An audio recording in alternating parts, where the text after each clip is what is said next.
தேர்தல், அரசியல் கட்சிகள் மற்றும் அழுத்த குழுக்கள் அப்படின்னு சொல்லிட்டு 9ஆம் வகுப்பு சமூக அறிவியல் புத்தகத்தில் ஒரு பாடம் இருக்குது. பாலிட்டி பகுதியில் இருக்கிற 2வது பாடம். இந்த பாடத்தில் இருக்கிற முக்கியமான பாயிண்ட்ஸை எடுத்து அதை நோட்ஸாக மாற்றியிருக்கிறோம்.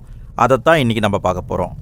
நோட்ஸை முதல்ல பார்த்துட்டு அடுத்து இந்த பாடத்துக்கு பின்னாடி இருக்கிற புக் பேக் கொஷின் அதையும் நம்ம பார்த்துடலாங்க. முதல்ல என்ன கொடுத்துருக்காங்கன்னா, இந்தியாவில் இருக்கிற தேர்தல் முறையை பற்றி கொடுத்துருக்காங்க. இந்தியாவில் இன்றைக்கி நம்ம ஃபாலோ பண்ணிகிட்டு இருக்கிற தேர்தல் முறை இங்கிலாந்தில் இருந்து எடுக்கப்பட்டது. இது முக்கியமான பாயிண்ட்டுங்க. தேர்தல் முறையை நம்ம எங்கேருந்து எடுத்துருக்கிறோம்? இங்கிலாந்துலேருந்து எடுத்துருக்கிறோம்.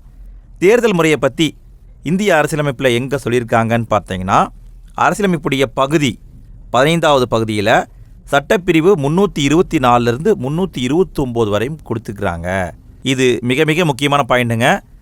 அரசியலமைப்புடைய பகுதி 5ல் சட்டப்பிரிவு 324லேருந்து 329 வரைக்கும் தேர்தலை பற்றி பேசியிருக்காங்க. இதில் சட்டப்பிரிவு 324 பாருங்கள். இந்த 324 என்ன சொல்லுதுன்னா, நாட்டில் சுதந்திரமான நியாயமான தேர்தலை நடத்த ஒரு தேர்தல் ஆணையத்தை அமைக்கணும் அப்படின்னு சொல்லுது. இதுவும் மிக மிக முக்கியமான பாயிண்ட் தான். தேர்தல் ஆணையத்தை அமைக்க வழிவகை செய்யும் சட்டப்பிரிவு எதுன்னு கேட்பாங்க. 324. இந்தியாவில் தேர்தல் ஆணையம் எப்படி அமையப்பட்டிருக்குது அப்படின்னு பார்த்தீங்கன்னா, ஒரு தலைமை தேர்தல் ஆணையர் இருப்பார். அவருக்கு உதவி செய்ய 2 தேர்தல் ஆணையர்கள் இருப்பாங்க. மொத்தம் பார்த்தீங்கன்னா தேர்தல் ஆணையத்தில் 3 பேர் இருப்பாங்க. ஒரு தலைமை தேர்தல் ஆணையர் இருப்பார், 2 தேர்தல் ஆணையர்கள் இருப்பாங்க. அடுத்து ஒரு முக்கியமான தினம் பாருங்கள். ஜனவரி 25 அப்படிங்கிறது தேசிய வாக்காளர் தினம். தேசிய வாக்காளர் தினம். இந்தியாவில் இப்போ தேர்தலை பொறுத்த வரைக்கும் 2 டைப்பாக நடத்துகிறாங்க. ஒன்று நேரடி தேர்தல், இன்னொன்று மறைமுக தேர்தல். நேரடி தேர்தல் அப்படின்னா 18 வயது நிறைவடைந்தவர்கள், நல்லா பாருங்கள், 18 வயசு நடந்துக்கிட்டு இருந்தால் ஓட்டு போட முடியாது. 18 வயது பூர்த்தி அடைந்தவர்கள், கம்ப்ளீட் ஆகி 19 வயது ஆரம்பித்திருக்கணும். அப்படி ஆரம்பிச்சிருந்தால் தான் ஓட்டு போட முடியும். இந்தியாவில் நேரடி தேர்தல் எங்கெங்கே நடக்குது அப்படின்னு பார்த்தீங்கன்னா, நாடாளுமன்ற உறுப்பினர் தேர்தல், அதாவது எம்பிக்களை நம்ம தேர்வு பண்ணுறோம், எம்எல்ஏக்களை தேர்வு பண்ணுறோம். உள்ளாட்சி தேர்தலில் கிராமத் தலைவர், கிராம வார்டு உறுப்பினர்கள் இவங்களெல்லாம் தேர்வு பண்ணுறோம் இல்லையா, எல்லாமே நேரடி தேர்தல். மக்களே ஓட்டு போட்டு அவங்களுக்கு விருப்பமான தலைவரை தேர்ந்தெடுக்கிறாங்க. அடுத்து மறைமுக தேர்தல். மறைமுக தேர்தல் அப்படிங்கிறத பிரதிநிதித்துவ தேர்தல் அப்படின்னு சொல்லுவாங்க. இந்தியாவில் மறைமுக தேர்தல் எங்கே நடக்குது அப்படின்னு பார்த்தீங்கன்னா, குடியரசுத் தலைவர் தேர்தலில் நடக்குது. குடியரசுத் தலைவர் தேர்தலில் மக்கள் நேரடியாக ஓட்டு போட மாட்டாங்க. அப்போ யார் குடியரசுத் தலைவரை தேர்ந்தெடுக்கிறாங்கன்னு பார்த்தீங்கன்னா, தேர்தல் குலாம் அப்படிங்கிற ஒரு அமைப்பு தான் தேர்ந்தெடுக்கும். இங்கிலீஷில் எலக்ட்ரல் காலேஜ் அப்படின்னு சொல்லுவாங்க. இவங்க யார் அப்படின்னு பார்த்தீங்கன்னா, பாராளுமன்றத்தில் இருக்கிற 2 அவையிலும் உள்ள தேர்ந்தெடுக்கப்பட்ட உறுப்பினர்கள். பாராளுமன்றம் அப்படின்னா லோக்சபா, ராஜ்யசபா. அந்த 2 சபையிலும் இருக்கிற தேர்ந்தெடுக்கப்பட்ட உறுப்பினர்கள் தான் இந்த எலெக்ஷனில் பங்கு பெறுவாங்க. அடுத்து பாருங்கள், அனைத்து மாநிலத்திலும் இருக்கிற மற்றும் யூனியன் பிரதேசத்தில் இருக்கிற தேர்ந்தெடுக்கப்பட்ட உறுப்பினர்கள், சட்டமன்ற உறுப்பினர்கள். நல்லா பாருங்கள், அதாவது எம்பி, எம்எல்ஏ 2 பேர் தான் குடியரசுத் தலைவரை தேர்ந்தெடுப்பாங்க. அதுலேயும் தேர்ந்தெடுக்கப்பட்ட உறுப்பினர்கள் மட்டும்தான் தேர்ந்தெடுப்பாங்க. நியமன உறுப்பினர்களுக்கு ஓட்டு போடுற உரிமை இல்லை. இதை பார்த்துக்கோங்க, கண்டிப்பாக கேட்கவும் வாய்ப்பு இருக்குது. அடுத்து தேர்தல் நடைமுறையை நம்ம பார்க்குறோம். தேர்தலில் சில விஷயங்களை நம்ம பயன்படுத்துகிறாங்க. அது என்னங்கிறத பார்க்குறோம். முதல்ல நோட்டோவை பயன்படுத்துகிறாங்க, அதை நம்ம பார்க்குறோம். நோட்டோ எல்லாருக்குமே தெரியும். ஒருத்தருக்கு யாருக்குமே ஓட்டு போட விருப்பம் இல்லை அப்படின்னா அவர் நோட்டோ பட்டனை அமுத்திட்டு வரலாம். நோட்டோவுடைய முழு விரிவாக்கம் என்னென்னு பார்த்தீங்கன்னா, நன் ஆஃப் த எபோவ், அதாவது மேற்கண்ட எவரும் இல்லை அப்படிங்கிறது தான் விரிவாக்கம். இந்த நோட்டோவை எப்படி கொண்டு வந்திருக்கிறாங்க அப்படின்னு பார்த்தீங்கன்னா, இந்திய தேர்தல் நடத்தை விதிகள், நடத்தி கிடையாது, இது நடத்தை, அதாவது ஸ்பெல்லிங் மிஸ்டேக்குங்க. இந்திய தேர்தல் நடத்தை விதிகள்னு ஒன்று இருக்குது, 1961 கொண்டு வந்திருக்காங்க. அதில் சட்ட விதி, சட்டப்பிரிவு 49 ஓ, இதை அடிப்படையாக வச்சு தான் நோட்டோவை கொண்டு வந்திருக்கிறாங்க. இந்த சட்டமும் முக்கியம், இந்த சட்டப்பிரிவும் முக்கியம், பார்த்துக்கோங்க. அடுத்தது விவிபேட், எல்லாருக்குமே தெரியும். எலெக்ஷனில் நம்ம ஓட்டு போட்ட உடனே ஒரு 7 செகண்டுக்கு நம்ம யாருக்கு ஓட்டு போட்டோம் அப்படிங்கிறத காமிச்சிட்டு அந்த ஸ்லிப்பு உள்ளே விழுந்துடும். அதுதான் விவிபேட். இதோடைய விரிவாக்கம் என்னென்னு பார்த்தீங்கன்னா, voters verified paper audit trail, அதாவது தமிழில் சொல்லணும் அப்படின்னா வாக்காளர் சரிபார்க்கும் காகித தணிக்கை சோதனை. இதை இந்தியா எப்போ அறிமுகப்படுத்தினாங்கன்னா 2014 அறிமுகப்படுத்தினாங்க. 14வது நாடு இந்தியா. நல்லா பார்த்துக்கோங்க, இதுவும் 14, இதுவும் 14. ஸோ 2ஐயும் நல்லா ஞாபகம் வச்சுக்கலாம். அடுத்தது அரசியல் கட்சிகளுக்கு போகிறோம். அரசியல் கட்சியை பற்றி பார்க்கும்போது ஒரு கட்சியில் 3 விதமான அங்கங்கள் இருக்கும், 3 விதமான மெம்பர்ஸ் இருப்பாங்க. யாருன்னு பார்த்தீங்கன்னா தலைவர் இருப்பார், செயற்குழு உறுப்பினர்கள் இருப்பாங்க, தொண்டர்கள் இருப்பாங்க. இந்த 3 பேரும் சேர்ந்தது தான் ஒரு அரசியல் கட்சி. அடுத்து அரசியல் கட்சியுடைய வகைகளை பார்க்குறோம். கட்சி முறையின் வகைகள். உலகத்தில் இருக்கிற கட்சியை பொதுவாக 3 கேட்டகரியில் நம்ம அடக்கிடலாம். ஒன்று ஒரு கட்சி முறை, இரு கட்சி முறை, பல கட்சி முறை. ஒரு கட்சி முறைனா ஒரு நாட்டில் ஒரே ஒரு கட்சி மட்டும்தான் இருக்கும், வேறு எந்த கட்சியுமே இருக்காது. அதான் ஒரு கட்சி முறை. எங்கெங்கே இருக்குதுன்னு பார்த்துக்கோங்க. சீனாவில் இருக்குது, கியூபாவில் இருக்குது, முன்னாள் சோவியத் யூனியனில் இருந்தது. ஸோ ஒரு கட்சி முறைக்கு எடுத்துக்காட்டு பார்த்துக்கோங்க, இதையும் கேட்க வாய்ப்பு இருக்குது. அடுத்து இரு கட்சி முறை. இரு கட்சி முறைனா 2 கட்சி இருக்கும் ஒரு நாட்டில். அமெரிக்காவில் இருக்குது, இங்கிலாந்தில் இருக்குது. இந்த 2ம் இரு கட்சி முறை கொண்ட நாடுகள். அடுத்து பல கட்சி முறை. பல கட்சி முறைனா நிறைய கட்சிகள் ஒரு நாட்டில் இருப்பாங்க. உதாரணமாக சொல்லணுன்னா இந்தியா, இலங்கை, பிரான்ஸ், இத்தாலி எல்லாமே பல கட்சி முறை கொண்ட நாடுகள். அடுத்தது இந்தியாவில் அரசியல் கட்சியை நம்ம 2 வகையாக பிரிக்கிறோம், அதை கொடுத்துருக்காங்க. தேசிய கட்சி, மாநில கட்சின்னு 2 கேட்டகரி இருக்குது. தேசிய லெவலில் இருக்கிற கட்சி அப்படின்னா அது ஒரு கேட்டகரி, மாநில லெவலில் இருக்கிற கட்சினா அது ஒரு கேட்டகரி. முதல்ல தேசிய கட்சின்னு என்னென்னு பார்த்துடலாம்.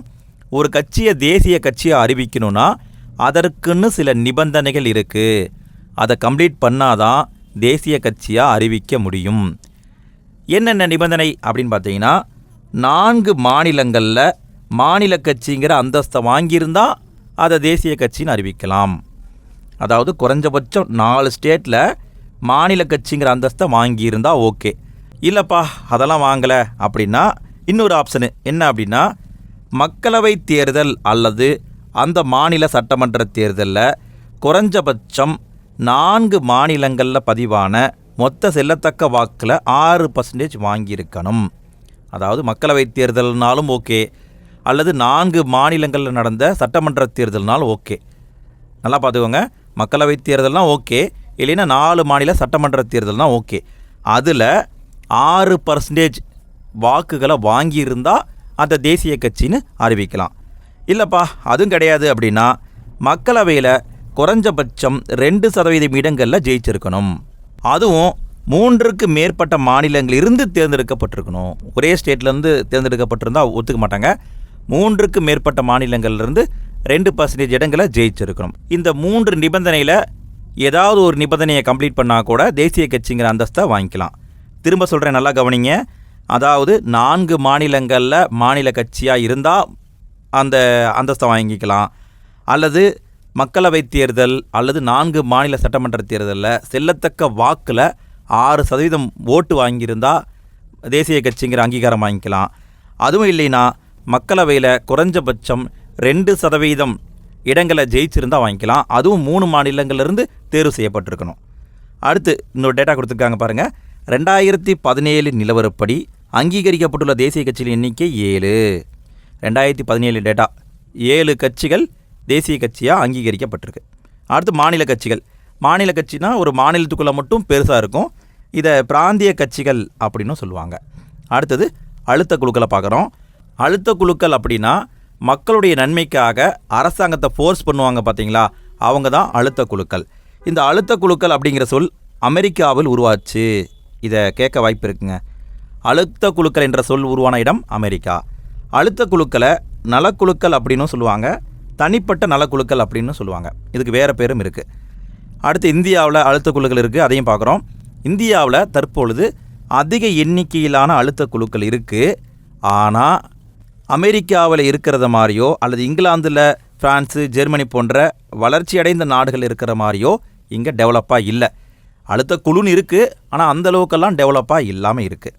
இந்தியாவில் செயல்படக்கூடிய அழுத்த குழுக்களை 10 வகையாக பிரிக்கலாம். நல்லா பாருங்கள், 10 வகையான அழுத்த குழுக்கள் இந்தியாவில் இருக்குது. அது என்ன அப்படின்னு பார்த்தீங்கன்னா, வணிக குழு, தொழிற்சங்கங்கள், விவசாய குழுக்கள், தொழில் முறை குழுக்கள், மாணவர் அமைப்பு, மத அமைப்பு, பழங்குடி அமைப்பு, மொழி குழுக்கள், கோட்பாடு அடிப்படை குழுக்கள், சுற்றுச்சூழல் பாதுகாப்பு குழுக்கள் சொல்லிட்டு 10 கேட்டகரியான அழுத்த குழுக்கள் இந்தியாவில் இருக்குது. இதற்கு உதாரணத்தையும் நம்ம பார்ப்போம். முதல்ல பார்க்குறது வணிக குழுக்கள். வணிக குழுவுக்கு உதாரணம் பாருங்கள், இந்திய வணிக மற்றும் தொழில்துறை சம்மேளனத்தின் கூட்டமைப்பு FICCI. இது என்னென்னு பார்த்தீங்கன்னா இது ஒரு வணிக குழு. அடுத்தது பாருங்கள் தொழிற்சங்கம். தொழிற்சங்கத்துக்கு உதாரணம் என்னது, அகில இந்திய தொழிற்சங்க காங்கிரஸ் AITUC சொல்லுவோம்ல, இது ஒரு தொழிற்சங்க அழுத்த குழு. அடுத்து பாருங்கள் விவசாய குழுக்கள். இதுக்கு உதாரணம் என்னது? அகில இந்திய விவசாயிகள் சங்கம் AIKS. அடுத்தது என்னது? அடுத்து தொழில்முறை குழுக்கள். இதுக்கு உதாரணம் இந்திய மருத்துவ சங்கம் IMA. இது தொழில்முறை அழுத்த குழு. அடுத்தது என்ன இருக்குது? அடுத்து மாணவர் அமைப்பு. மாணவர் அமைப்புக்கு உதாரணம் அகில இந்திய மாணவர் சம்மேளனம் AISF. அடுத்தது என்ன இருக்குது? மத அமைப்பு. மத அமைப்புக்கு உதாரணம் அகில இந்திய சீக்கிய மாணவர் பேரவை. அடுத்து என்ன இருக்குது? பழங்குடி அமைப்பு. உதாரணம் என்னது? இளம் பதாகா சங்கம் YBN சொல்லுவாங்களே, இது பழங்குடி அமைப்பு. அடுத்து மொழிக்குழுக்கள். மொழிக்குழுக்களுக்கு உதாரணம் என்னது? தமிழ் சங்கம். அடுத்தது கோட்பாடு அடிப்படை குழுக்கள். இதற்கு உதாரணம் தமிழ்நாடு விவசாயிகள் சங்கம். அடுத்தது சுற்றுச்சூழல் பாதுகாப்பு குழுக்கள். உதாரணம் நர்மதா பச்சோவோ ஆந்தோலன். ஸோ இந்த சங்கங்கள் எதுக்கு வரும் அப்படிங்கிறத பார்த்துக்கோங்க. இதையும் கேட்க வாய்ப்பு இருக்குது. அடுத்தது புக் பேக் கொஷினை பார்க்குறோம். முதல்ல பார்க்குறது சரியான விடையை தேர்வு செய்க. முதல் கேள்வியை பாருங்கள்.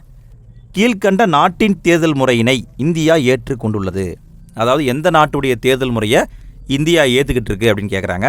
முன்னாடியே பார்த்தோம், விடை இங்கிலாந்து. இந்திய தேர்தல் ஆணையம் அப்படின்னு கொடுத்துருக்காங்க இல்லையா? இந்திய தேர்தல் ஆணையம் அப்படிங்கிறது ஒரு சுதந்திரமான அமைப்பு. அடுத்து மூன்றாவது கேள்வி பாருங்கள். இந்திய தேர்தல் ஆணையம் அமைக்க வழிவகை செய்யும் அரசியலமைப்பு சட்டப்பிரிவு முன்னதான் பார்த்தோம், பிரிவு 324. அடுத்து நாலாவது கேள்வி பாருங்கள். இந்திய அரசியலமைப்பின் எந்த பகுதி தேர்தல் ஆணையத்தை பற்றி கூறுகிறது அப்படின்னா பகுதி 5 சொல்லுது. பகுதி 5ல் சட்டப்பிரிவு 324 to 329 வரைக்கும் தேர்தலை பற்றி பேசியிருக்காங்க. அடுத்து ஐந்தாவது கேள்வியை பாருங்கள். பல்வேறு அரசியல் கட்சிகளை தேசிய கட்சியாகவோ அல்லது மாநில கட்சியாகவோ அங்கீகரிப்பவர் யாருன்னு பார்த்தீங்கன்னா தேர்தல் ஆணையம். அவங்க தான் அந்த அங்கீகாரத்தை கொடுப்பாங்க. அடுத்தது ஆறாவது கேள்வி. இதை கூற்று காரணம் டைப்பில் கேட்டிருக்கிறாங்க. கூற்று பாருங்கள். இந்திய அரசியலமைப்பு சுதந்திரமாக செயல்படும் தேர்தல் ஆணையத்தை உருவாக்க வழிவகை செய்கிறது. கரெக்டு தான். காரணம் என்ன? காரணம் இது நாட்டின் சுதந்திரமான நியாயமான தேர்தலை நடத்த உறுதி செய்கிறது. ஸோ அதனால தான் கான்ஸ்டியூஷன்லேயே சுதந்திரமான தேர்தல் ஆணையம் வேணும் அப்படின்னு சொல்லியிருக்காங்க. அப்போ கூற்று காரணம் ரெண்டும் சரி. காரணம் கூற்றை சரியாக விளக்குகிறது. அடுத்து ஏழாவது கேள்வியை பாருங்கள். நோட்டோ முறை அறிமுகப்படுத்தப்பட்ட ஆண்டு 2014. நோட்டோவும் 2014, விவிபேடும் 2014. நல்லா பார்த்துக்கோங்க. அடுத்து எட்டாவது கேள்வி. அழுத்த குழுக்கள் என்ற சொல்லினை உருவாக்கிய நாடு எதுன்னு பார்த்தீங்கன்னா அமெரிக்க ஐக்கிய நாடுகள். அடுத்து 9வது கேள்வி. இதை கூற்று காரணம் டைப்பில் கொடுத்துருக்காங்க. கூற்று பாருங்கள். இந்தியாவில் அதிக எண்ணிக்கையிலான அழுத்த குழுக்கள் காணப்படுகிறது. காரணம் என்ன? அமெரிக்க ஐக்கிய நாட்டில் இருப்பதைப் போல இந்தியாவில் அழுத்த குழுக்கள் வளர்ச்சி அடையவில்லை. ரெண்டுமே சரிதான், ஆனால் விளக்கமாக இருக்கான்னு கேட்டால் விளக்கம் இல்லை. அதாவது என்ன சொல்ல வராங்கன்னா அமெரிக்க ஐக்கிய நாட்டில் இருக்கிறத மாதிரி இந்தியாவில் அழுத்த குழுக்கள் வளர்ச்சி அடையலை, அதனால தான் நிறைய குழுக்கள் இருக்குது அப்படின்னு சொல்கிறாங்க. இந்த கூற்று காரணம் சரியாக பொருந்தலை. அதாவது இந்தியாவில் நிறைய டைப்பான தொழில் பண்ணுறாங்க, பலதரப்பட்ட மக்கள் வாழ்கிறாங்க, அதனால தான் நிறைய அழுத்த குழுக்கள் இருக்குது. அதாவது கூற்று காரணம் சரியாக இருந்தாலும் சரியாக விளக்கலை. அதான் இங்கே ஆன்சர். அடுத்தது கோடிட்டிடங்களை நிரப்புக. முதல் கேள்வியை பாருங்கள். இந்திய தேர்தல் ஆணையம் எத்தனை உறுப்பினர்களை உள்ளடக்கியதுன்னு கேட்டால் 3 உறுப்பினர்கள். ஒரு தலைமை தேர்தல் ஆணையர் இருப்பார், 2 தேர்தல் ஆணையர்கள் இருப்பாங்க. அடுத்து 2வது கேள்வியை பாருங்கள். தேசிய வாக்காளர் தினம் அனுசரிக்கப்படும் நாள் என்னைக்குன்னு பார்த்தீங்கன்னா ஜனவரி 25. அடுத்து 3வது கேள்வியை பாருங்கள். இந்தியாவில் எந்த கட்சி முறை பின்பற்றப்படுதுன்னா பல கட்சி முறை பின்பற்றப்படுது. அடுத்து 4வது கேள்வியை பாருங்கள். 2017 அங்கீகரிக்கப்பட்ட தேசிய கட்சிகளின் எண்ணிக்கை 7. அடுத்தது 5வது கேள்வியை பாருங்கள். நர்மதா பச்சோவோ ஆந்தோலன் என்பது டேஸ். இது ஒரு சுற்றுச்சூழல் அழுத்த குழு. அடுத்தது பொறுத்து கொடுத்துருக்காங்க பாருங்கள். தேசிய கட்சி இப்போ எத்தனை இருக்குன்னா 7 இருக்குது. ஒரு கட்சி ஆட்சி முறை எங்கே இருக்குன்னா சீனாவில் இருக்குது. இரு கட்சி ஆட்சி முறை எங்கே இருக்குன்னா அமெரிக்க ஐக்கிய நாட்டில் இருக்குது. அழுத்த குழுக்கள் அப்படிங்கிறதுக்கு உதாரணம் வணிக குழுக்களையும் நம்ம சொல்லலாம். இதே மாதிரி நிறைய வீடியோ போட்டிருக்கோம், நம்ம சேனலை விசிட் பண்ணி பாருங்கள். வீடியோ பிடிச்சிருந்தால் மறக்காமல் வீடியோக்கு லைக் போடுங்க. வீடியோ எப்படி இருந்தது அப்படிங்கிறதையும் கமெண்ட்டில் போட்டு விடுங்க.